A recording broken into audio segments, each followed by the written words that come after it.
These kits are perfect for DIYers and beginners. This kit comes with the roller and a handle for doing ceilings as well. Plus the 10-inch blade, 16-inch, 24-inch, and 32-inch. Now you don't have to get a big kit like this.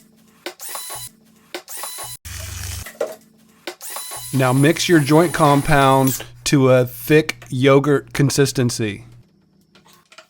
The roller gives you a very consistent application of the joint compound, which is going to make your skim coat turn out even better. Roll it on, then smooth it out. I would recommend getting at least the kit that comes with the 24-inch blade, the roller, and also the handle if you're doing ceilings too. So that'd be a good kit to get for DIYers and beginners. Check out the link to the whole line of skim coating blades and kits in my bio. Thanks for watching.